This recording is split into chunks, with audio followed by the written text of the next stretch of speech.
نبی پاک کوہ صفا کی پہاڑی سے گزر رہے تھے۔ قادری سلمان منصور پوری نے لکھا ہے، حضور گزر رہے تھے، ابو جہل سامنے آ گیا۔ آتے ہی کہنے لگا، دین کی تبلیغ چھوڑنی ہے کہ نہیں چھوڑنی، باز آنا ہے کہ نہیں؟ حضور خاموش رہے۔ پھر اس نے کہا، آپ بدل سکتے ہیں کہ نہیں؟ حضور خاموش رہے۔ 6 بار کہا، 4 بار کہا، پھر معاذ اللہ ثم معاذ اللہ۔ حضور کو برا بھلا کہنے لگا، نبی کریم کو برا بھلا کہنے لگا۔ حضور خاموشی سے سنتے رہے۔ یہ جو جواب بندہ نہیں نہ دیتا، یہ بھی بہت بڑی سزا ہوتی ہے۔ اسے سمجھ نہ آئی، جب حضور دیر تک خاموش رہے تو غصے میں لال پیلا، بولتے کیوں نہیں؟ اتنا غصہ کیا کہ اس کے ہاتھ میں ڈنڈا تھا، اس نے رسول پاک کے سر اقدس پر ڈنڈا مار دیا۔ حضور نے سر پر ہاتھ رکھا اور اللہ کے حبیب گھر کی طرف چلے گئے۔ بولے نہیں، عبداللہ بن جدعان کی لونڈی دیکھ رہی تھی، وہ نیچے اتری پہاڑی سے تو حضرت امیر حمزہ حضور کے چچا شکار کھیل کے آ رہے تھے۔ وہ خاتون سامنے جا کے کھڑی ہو گئی، کہنے لگی، امیر حمزہ محمد ابن عبداللہ صلی اللہ علیہ وآلہ وسلم کو ابو جہل اس لیے مارتا ہے کہ ان کا والد کوئی نہیں ہے، کوئی پوچھے گا نہیں، برادری ساری مخالف ہو گئی اس لیے مارتا ہے۔ تو بڑا دلیر ہے، شکار کھیلتا ہے، بھتیجے کا نہیں پتا؟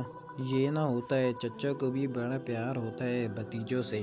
ڈرتے ہیں کئی دفعہ لوگ بیوی سے، دائیں بائیں والوں سے بات نہیں کرتے، لیکن نہ بھائی کے بچے بھی پیارے لگتے ہیں۔ بندہ اولاد کے سامنے خلاف باتیں کر لیتا ہے نا، لیکن ان کا دکھ بھی اپنا ہی ہوتا ہے، ان کی تکلیفیں بھی۔ یہ رشتہ ہے، یہ بھائی ناخنوں سے گوشت علیحدہ نہیں کیا جا سکتا، یہ اللہ کے بنائے ہوئے رشتے ہیں، یہ پیارے لگتے ہیں، اپنے باپ کی نسل یہ اچھی لگتی ہے۔ اس درد کے ساتھ، ذوق کے ساتھ حضرت امیر حمزہ نے شکار وہیں پھینکا، ڈنڈا اٹھایا اور اس جذبے سے اٹھایا کہ درخت پہ ہاتھ ڈالا، یوں کر کے ڈنڈا توڑا۔ ابو جہل بیٹھا تھا حرم کعبہ میں، پوچھنے لگے، کہاں ہے؟ وہ بیٹھا ہے لوگوں کے بیچ۔ جا کے پہلے برا بھلا کہا، پھر زور سے ڈنڈا مارا۔ تیری جرأت کیسے ہوئی میرے بھتیجے کو ہاتھ لگانے کی؟ طاقت کیسے ہوئی؟ تم نے میرے بھتیجے کو مارا۔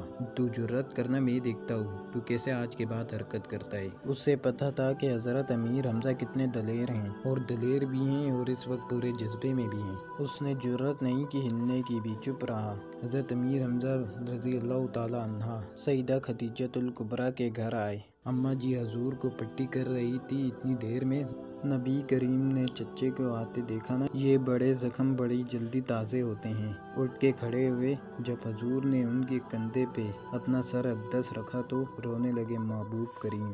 حضرت امیر حمزہ بھی روئے۔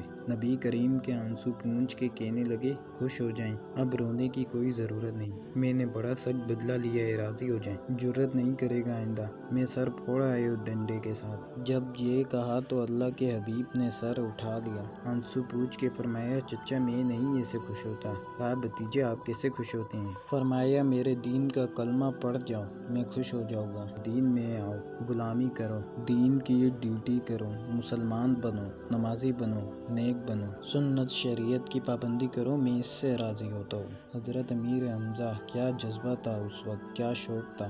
کہنے لگے، کلمے سے راضی ہوتے ہو؟ کہا، ہاں۔ کہا، پڑھاؤ کلمہ، میں کلمہ پڑھنے کو بھی تیار ہوں۔ صلی اللہ تعالی علیہ وسلم۔ کلمہ پڑھ لیا حضرت امیر حمزہ نے۔ رسول پاک علیہ السلام کی جو خواہش ہے نا، جو درد ہے، وہ درد ہے لوگ جنتی ہو جائیں۔ حضور کے دین کا پیغام یہ ہے کہ کوئی آدمی جہنم میں نہ جائے۔